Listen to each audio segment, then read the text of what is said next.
sur la gestion du gouvernement, ou ce sera une rencontre purement politique entre le parti Pastef, son président et ses militants?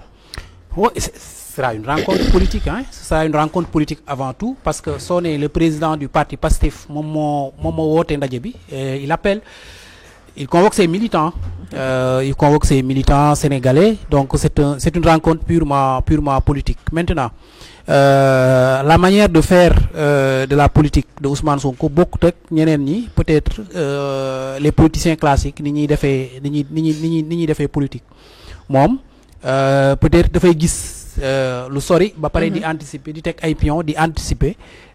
tey jii loo xam ni peut-être mën naa ñëw dal ci kaw parti bi wala mën naa ñëw dal ci kaw moom ci boppam donc muy jël ay mesures bien avant pour anticiper tout ça. Et je pense que ni mu waxee keroog ci déclaration bi nga dégg mu ni il y aura un avant, un pendant et un après le 8 novembre moo lay won ni quand même beaucoup de choses vont changer. Il y aura des changements. Il y aura des changements parce qu'il le dit bien, c'est lui-même qui l'annonce. Nee na il y aura un après 8 novembre. Donc quand il y aura un après 8 novembre, ça veut dire tout simplement que ni li fi nekkoon tey jii dana am lu ci soppeeku ci doxalin. dana am ku ci soppeeku ci doxalin, peut-être ay nit danañ soppeeku ci ay nit ñoo xamante ne teg lañ leen ci ay poste ak affaire yooyu noonu, mais en tout cas les choses ne seront plus comme avant le 8 novembre. Donc loolu c'est quelque chose d'assez clair. Maintenant peut-être message tamit bi muy lancé ñi nga xamante ni tey jii ñooy les détracteurs du tandem, comme ni mu ko doon waxee léegi ñi bëgg tandem bi disloqué wu le message qu'il veut lancer. Mais bu ñu waxee détracteurs dañu foog ne l'opposition, mais les détracteurs am na ñoo xam ne ils sont les détracteurs dans l'opposition ne sont pas dangereux, hein. waaw les détracteurs ils sont à l'intérieur, que ce soit des alliés wala même les certains membres de Pastef. au moins dégg leen ñoom ñii neexuñu leen suñu sañoon suba seen nguur jeex. ñooñu duñu ay pour man duñu ay adversaires redoutables wala ay ennemis redoutables. Ennemis redoutables mooy ceux qui sont à l'intérieur et qui œuvrent chaque minute qui passe pour que ñaar ñii seen ànd. À quelle fin seen ànd tas à quelle fin mooy tey jii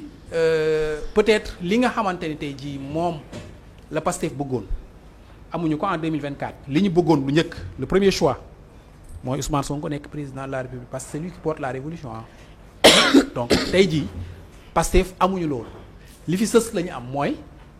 ki Ousmane Sonko joxoñ comme ginnaaw moom écarté woon nañ ko ci jeu politique bi mu joxoñ kenn ñu nommé ko li nga xamante ni tey ñu élire ko ki nga xamante ni mooy président de la République. Gis nga diggante bi ñu élire Bassirou Diomaye Faye ak diggante bi ñuy constituer le gouvernement gis nga wax ji fi ban débat moo fi jógoon Ousmane Sonko dafa war a warul bokk ci gouvernement bi. dafa war a dem mairie Ziguinchor toog fa seetaan Bassirou Diomaye Faye mu doxal donc foofu lañ commencé ñoom pour di ko isoler. Maintenant mu ñëw assumer ses fonctions de premier ministre ñi ngi continuer aussi di isoler le président de la République pour que mu exercer pleinement ses fonctions, c'est-à-dire mu wone kani moom mooy le président de la République dans les différents discours da ngay dégg ni moom dafa war a assumer pleinement sa fonction. li ñu ko may ci pouvoir yëpp daf ko war a assumer. Et le message que Ousmane Sonko veut faire passer pour man le 8, raison pour laquelle mu ni bëggul méga bëggul grand meeting terra meeting la bëgg mooy mu won les détracteurs là que ni le pouvoir c'est vraiment moi. Le pouvoir c'est vraiment force de mobilisation. Et que yéen ñi nga xamante ni da ngeen di dox pour tas sama diggante ak kii nga xamante ne tey jii mooy le président Bassirou Diomaye Faye. du intérêt Sénégal que diggante boobu tas. Alors ñu wax ci économie instant yi mi ñuy waxtaan ni sax ñu ngi mettre en place le comité de pilotage pour pacte national de stabilité. Déjà le premier ministre bi ngi annoncé d'ici les jours à venir wala les mois à venir dinañu wàññi li nga xam ne mooy ndox ak courant dinañ teg 20 milliards de francs CFA pour ñu commencer li nga xam ne mooy logements sociaux yooyu pour un objectif de construction de 30 000 maisons mu nekk leen chantier yoo xamante ne le premier ministre nga xam ne moo présidé li nga xam ne mooy copie pacte national de stabilité sociale moom la annoncé. donc moo bàyyi nga def aussi sa analyse ci les annonces que le premier ministre a fait ci li nga xam ne mooy baisse courant ak ndox bi nga xam ne jamono ji foyer moom la ñuy jooy. tout ce qui est produit dérivé loolu déjà dañ koy rafetlu parce que comme ni nga ko waxee sénégalais yu bëri dañu koy xaar ndax train de vie bi élevé na te wax dëgg yàlla panier ménager bi aussi mu ngi koy sentir bu baax a baax a baax maintenant nag peut-être am na ñu jàpp ne xaw na yeex am na ñu jàpp ne peut-être fi ñu koy xaar war na bañ a mën a àgg foofu mais aussi tamit ci biir analyse bi li ñu jar a bàyyi xel moom mooy ne situation bi ñu fekk réew mi aussi bu fekkee ne ñun li ñu wax dëgg la te FMI dëggal ko ak jafe-jafe yi nga xamante ne am nañ ko en termes de finances publiques en termes de ressources financières yaakaar naa ne wax dëgg yàlla difficultés yi ñuy dund yëpp suite logique la par rapport ak li nga xamante ne moom mooy guute bi nga xamante ne moom la ñu fekkoon am ñu ne ñu ngi ci 5e sous-sol am na ñu ne ñu ngi ci 4e sous-sol yaakaar naa ne am na sax ñu ciy jooy ne secteur BTP bi xaw na sooxe lu ci bëree bëri ndax projet yi nga xamante ne construction ak yu ci mel noonu xaw na raar tuuti ci 18 mois yi. mais nag di dalal xel sénégalais yi parce que ci loi de finances initiale 2026 bi am na 700 000 et quelques milliards yoo xamante ne war na laale secteur privé bi à travers le BTP peut-être dina xaw a wàññi tuuti. li nga xamante ne mooy jafe-jafe ci emploi waaye tamit dina mën a permettre un peu tamit économie bi xaw a nooyuwaat tuuti redynamiser wu mais fi ñu laal nii moom wax dëgg yàlla ñun en tant que ndaw askan bi en tant que député xam nañ ne daanu dajul suuf comme ni ko olof di waxee mënuñu xëy rek lépp sotti ci circonscription yëpp mais li nga xamante ne sénégalais bu nekk Fongolemi ku nekk peut-être Thilmakha wala ku nekk Pekes mu ngi koy xaar wala ku nekk Mboro mu ngi koy xaar moom mooy que wax dëgg yàlla mu am benn baisse des denrées de première nécessité boo xamante ne dañ ko sentir mais surtout que ni coût électricité bi mën a wàññeeku te gëm nañ ne dina am parce que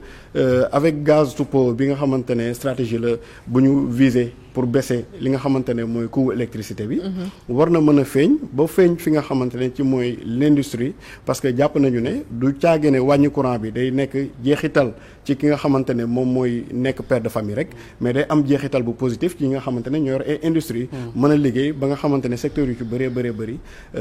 coût dund bi dina xaw a allégé wu. Donc il nous reste 8 minutes. Ayoba, je te laisse avec honorable député Ousmane Ciss. waaw surtout pour revenir sur les annonces du Premier ministre tout à l'heure bi ñuy présenter comité pilotage pacte de stabilité bi mooy Ousmane mi ngi koy wax léegi honorable ci coût de l'énergie dafa am solo ñu koy rappeler parce que Sénégal électricité bi daf cher et loolu ça ne favorise pas la venue des investisseurs étrangers yi nga xamante ni dañoo am ay projet fii ci Sénégal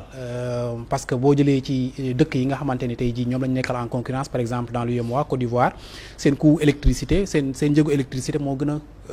nekk en baisse que suñu bës donc ñun suñu ci électricité yi gën a cher par exemple ci Afrique la ñu am honorable mi ngi koy wax léegi stratégie gaz to power bi je pense que ci lañ jëm gouvernement bi annoncé woon na ko bu yàgg mais il faut comprendre que ñun par exemple GTA bi nga xamante ni moom la ñu bokk ak Mauritanie 220 méga lañ fa am 220 lañ fa am 220 méga la ñu am donc loolu boo ko versé rek ci benn centrale bu mel ni West African Energy nga xam ne ci suñu centrale gaz yi la bokk déjà dafay jeex maintenant je pense que stratégie bi nga xamante ni gouvernement bi moom la opté mooy ci GTA boobu ñu dem fa jënd fa sax gaz même si ci prix internationaux yi lañ koy jaayee norme internationale lañ la koy jaayee mais gaz moo gën a moins cher que fuel bi nga xamante ni tey jii moom la ñuy jënd di ko produire suñu électricité donc coût de production yi bu courant bi chéré li ko waral Sénégal mooy coût de production yi ñoo élevé. coût de production le Premier ministre mi ngi naan nous sommes en train d'orienter le budget vers une prise en charge des préoccupations sociales des Sénégalais. Voilà léegi coût de production yooyu li tax mu cher mooy fuel bi dafa cher te ñun li ñuy jënd ci fuel li ñuy produire ci électricité daanaka ci fuel lañ ko basé maintenant nag bu ñu changé nu mu tuddati suñu élément de production boobu jóge ci fuel bi par exemple wàññi fuel bi bu baax dem ci gaz soo jëlee suñu ñeenti centrale à gaz yi ñu am muy C6 bi nga xamante ni moo nekk fii mooy centrale bi nekk fii de Franc-Rufisque nga jël suñu centrale à charbon bi nekk Sendou jël West African Energy ak Ndar Energy je pense qu'on sera dans les 1000 mégawatts te boobaa coût de production bi dina xaw a même su baissewul carrément comme ni ñu ko yaakaare woon 60 francs mais dina am réduction boo xamante ni sénégalais yi ak entreprise yi nga xamante ni ñoo fi nekk dinañ ko yëg. alors ci même lancé boobu na tey ci journée mise en place comité de pilotage pacte de stabilité sociale moom bi nga ko ba muy dugg di wax ci mbirum dette cachée yi mi ngi naan faw layoo am day mel ni day tontu ñi nga xamante dañoo wax ni dañoo war a def table rase justice au nom de la stabilité du pays mais nee na faw layoo am ci mbirum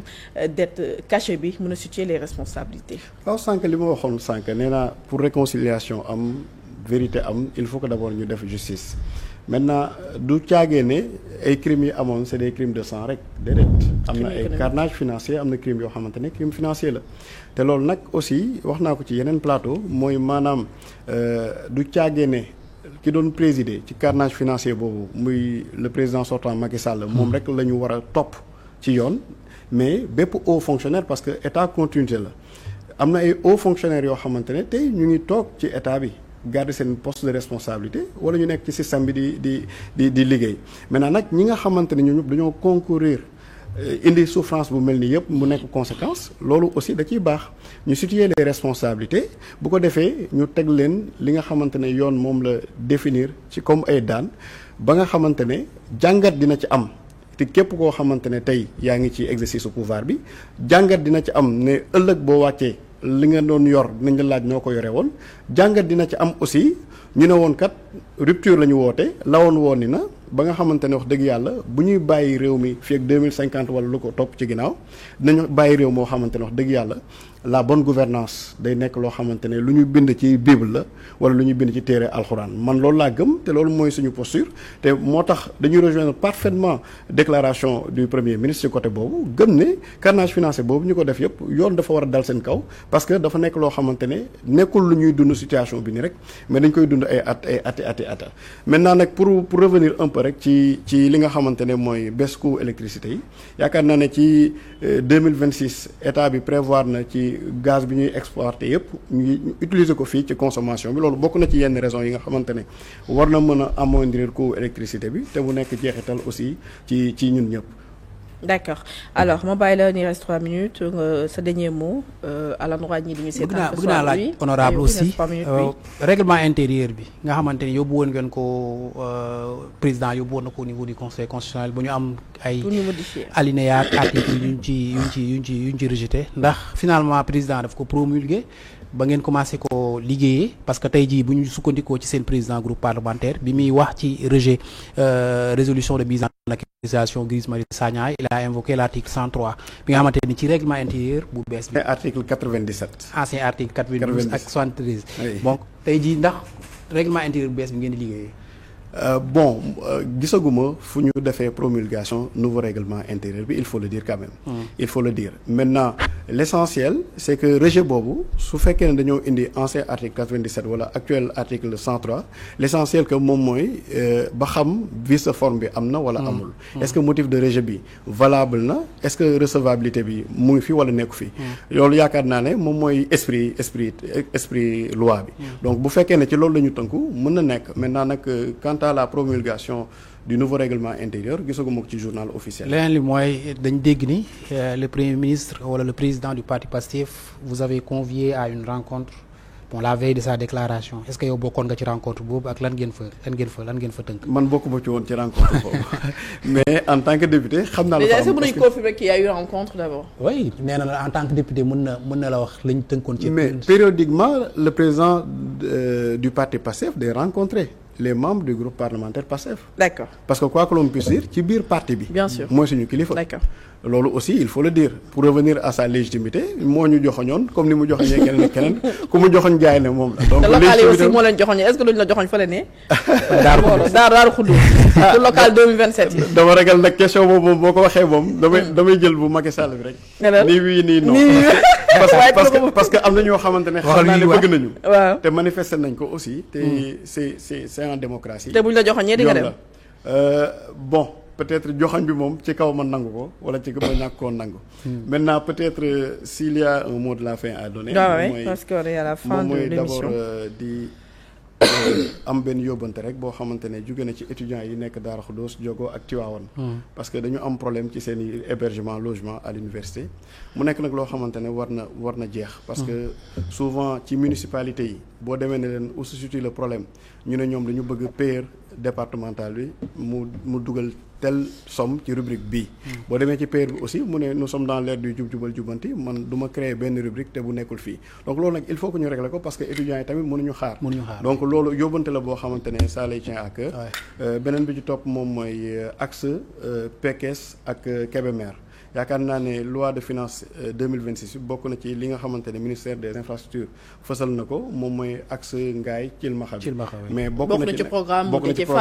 ñu nekk nag loo xamante ne dañ ko yàggoon wax ci média donc di féliciter le gouvernement mais lii nga xamante ne mooy axe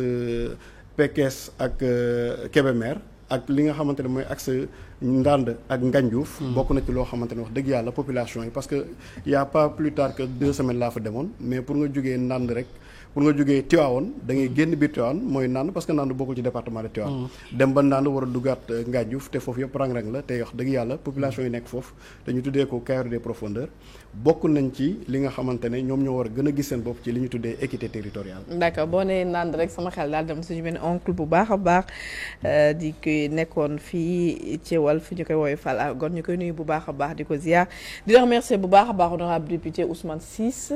di la remercier si sa présence di la bàyyi nga tàggatoo en 1 minute. ak les téléspectateurs donc di leen remercier bu baax ci opportunité bi ngeen ñëw am peut-être temps bi xaw na néew tuuti pour développer yenn questions yi mais l'essentiel moom mooy ne peut-être on a eu l'opportunité de passer en revue quelques pages ci actualité bi di ñaan yàlla tamit lépp lu ñu fi wax mu nekk njariñ ci Sénégal lépp lu ciy gàkk-gàkk ñu xam ne aussi ci suñu jëmm ju xeebu ji la mais tamit di bàyyiloo xel ñu bëree bëri moom mooy ne wax dëgg yàlla dañoo jaayoon ne Sonko mooy Diomaye mooy Sonko te loolu rek cela veut tout dire